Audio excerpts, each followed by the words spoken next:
তাপগতিবিদ্যার আরেকটা সিঁড়ি পর্বে সবাইকে স্বাগতম। দেখো, আমাদের যে তাপগতিবিদ্যার সিস্টেম, এই সিস্টেমটা যদি উন্মুক্ত হয় তাহলে সেই সিস্টেমটা পরিবেশে ভর ও শক্তি বিনিময় করবে। বদ্ধ হলে শুধুমাত্র শক্তি বিনিময় করবে, নট ভর। বিচ্ছিন্ন হলে বিচ্ছিন্ন সিস্টেম পরিবেশ দ্বারা প্রভাবিত হয় না।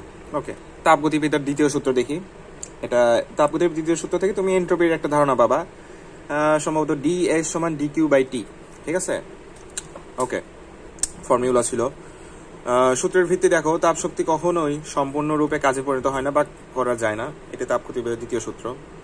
ক্লসিয়াস বলছে যে তাপ শক্তির বাইরে কোনো শক্তির সাহায্য ছাড়া কোনো সক্রিয়ভাবে পক্ষ থেকে নিম্ন তাপমাত্রার কোনো বস্তু হতে উচ্চ তাপমাত্রার কোনো বস্তু তাপ স্থানান্তর হবে না।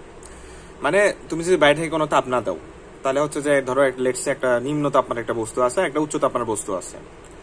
তো জীবনেও নিম্ন তাপমাত্রার বস্তু থেকে উচ্চ তাপমাত্রার বস্তুতে তাপ কখনোই আর কি পাসিং হবে না ভাইয়া। ঠিক আছে, সবসময় উচ্চ থেকে নিম্নতে যাই, বাট নিম্ন থেকে কখনো উচ্চতে যাবে না তাপ শক্তি যদি বাইরে থেকে না দাও। এটাই বলছে ক্লসিয়াস। ক্যালভিন দেখো কি বলছে, কোনো বস্তুর তার পরিবেশের শীতলতম অংশ হতে অধিকতর শীতল করে শক্তির অবিরাম সরবরাহ করা সম্ভব নয়। মানে তুমি যদি একটা বস্তুকে যদি শীতলতম একটা বস্তু থেকে তুমি সবসময় আর কি শক্তি তুমি সরবরাহ করতে পারবে না অধিকতর শীতল করলে, বাট সেখান থেকে তুমি অলওয়েজ শক্তি তুমি অবিরাম যে সরবরাহ চাচ্ছ যে অলওয়েজ সেই সরবরাহটা হবে, এটা সম্ভব না।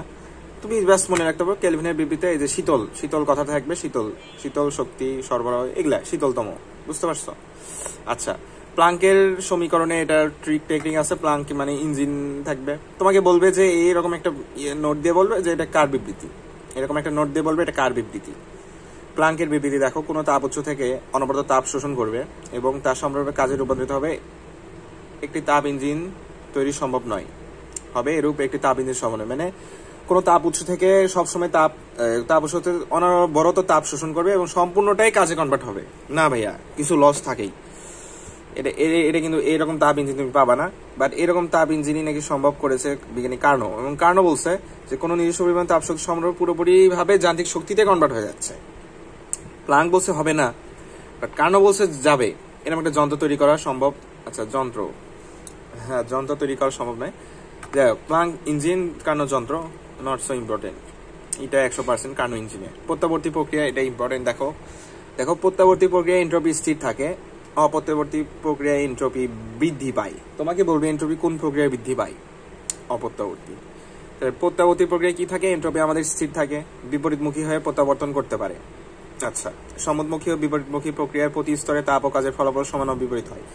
সম্মুখমুখীর ক্ষেত্রে যে প্রত্যাবর্তী প্রক্রিয়া হয়, বিপরীতমুখী যে প্রত্যাবর্তী প্রক্রিয়ায় প্রত্যেকটা স্তরে তাপ ও কাজের ফলাফল সমান এবং বিপরীত হবে। প্রত্যাবর্তী একটা ধীর প্রক্রিয়া, ঠিক আছে, যেখানে এন্ট্রপি স্থির থাকে। দেখো, অপ্রত্যাবর্তী প্রক্রিয়া এন্ট্রপি বাড়ে, বিপরীতমুখী হয়ে প্রত্যাবর্তন করতে পারে না। তাহলে তোমাকে বলবে যে বিপরীতমুখী হয়ে প্রত্যাবর্তন করতে পারবে না কোন প্রক্রিয়ায়? সেটা হচ্ছে অপ্রত্যাবর্তী প্রক্রিয়া। তাহলে বিপরীতমুখী হয়ে প্রত্যাবর্তন করতে পারে না কোন প্রক্রিয়ায়? বিপরীতমুখী হয়ে প্রত্যাবর্তন করতে পারে না কোন প্রক্রিয়ায়? অপ্রত্যাবর্তী প্রক্রিয়া। অপ্রত্যাবর্তী প্রক্রিয়া একটা দ্রুত প্রক্রিয়া। ওকে, এখন আসো পার্থক্য দেখি। দেখো, প্রত্যাবর্তী এটা খুব ধীরে ধীরে সংঘটিত হয়, আর এই অপ্রত্যাবর্তী প্রক্রিয়া হঠাৎ বা স্বতঃস্ফূর্তভাবে সংঘটিত হয়, দ্রুত। ঘর্ষণ, সান্দ্রতা, রোধ ইত্যাদির বিরুদ্ধে ঘটা কোনো প্রক্রিয়া প্রত্যাবর্তিত হবে না। সান্দ্রতা বা রোধ, ঠিক আছে, এটা প্রত্যাবর্তী হবে না।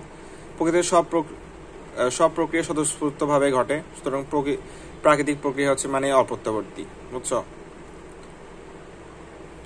আচ্ছা, এই প্রক্রিয়া সংস্থা তার প্রাথমিক অবস্থায় ফিরে যেতে পারে। এই প্রক্রিয়া সংস্থা তার আগের অবস্থায় ফিরতে পারবে, বাট এই প্রক্রিয়ার সংস্থা কখনোই তার আগের অবস্থায় ফিরতে পারবে না। যেমন ধরো যে সাইকেলের চাকার যে টায়ারটা হঠাৎ করে ফুটা হয়ে গেছে, তো এইখানে তুমি রুদ্ধতাপীয় প্রক্রিয়ায় তো তুমি তাপ শক্তি তোমার বাহ্যিক ভাবে দেওয়া লাগতেছে না, মানে তাপ শক্তি DQ = 0।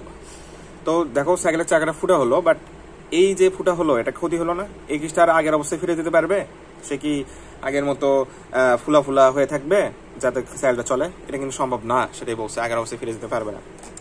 দেখো, তাপ গতি ও সমাবস্থা বজায় রাখে। এখানে তাপ গতি সমাবস্থা বজায় রাখবে প্রত্যাবর্তীতে, বাট এটি দ্রুত হয়, তাপ গতি সমাবস্থা বজায় রাখে না। মানে কিন্তু তাপ শক্তি লাগতেছেন, তাহলে তাপ গতি সমাবস্থা কিভাবে বজায় রাখবে? ওকে।